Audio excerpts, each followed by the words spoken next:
Bonjour, c'est Louis-Philippe du Club des passionnés de conduite de Cowansville. Il fait super beau aujourd'hui, on est au mois de mars.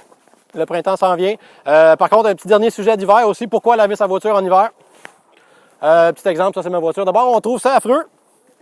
Bien mal placé pour parler, mais il faut laver sa voiture en hiver. Pourquoi? Bien d'abord parce que la cochonnerie qu'il y a dans les ailes finit par s'accumuler. C'est du sel, c'est de la garnotte, c'est de la boue, ça finit par garder l'humidité, ça fait rouiller la voiture. Les joints de carrosserie que vous avez ici entre le pare-choc puis l'aile aussi, ben c'est assez serré que quand vous roulez sur une route caroteuse, s'il y a de la cochonnerie entre les deux, ça vibre, ça finit par se sabler, ça enlève la peinture, ça fait rouiller la voiture aussi. Quand vous passez aussi le balai sur votre voiture après une tempête de neige, petite séance de tai chi intense, bien évidemment, on traîne la poussière sur la carrosserie, ça fait des marques aussi. Dans les fenêtres avec votre grattoir aussi, ça fait des marques. Quand on roule à 120, bien, toute cette poussière-là ici finit par sabler votre voiture. Ça fait des voitures assez laides aussi.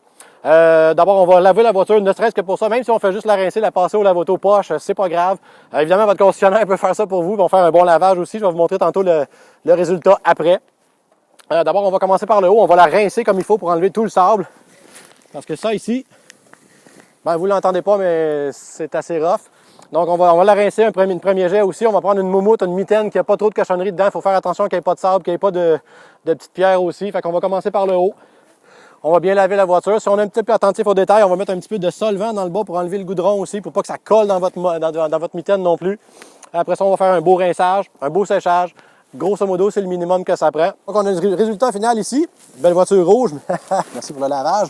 On a fait juste un lavage de base ici, juste pour les besoins du vidéo, mais on peut faire un lavage, on peut faire un polissage, juste une cire aussi pour bloquer les petits cheveux d'ange, les petites égratignures aussi. Pour empêcher que les serrures gèlent aussi, j'ai oublié de le mentionner tantôt, mais quand vous faites votre lavage, il faut éviter d'envoyer un petit peu d'eau dans les serrures pour faire geler les serrures, évidemment.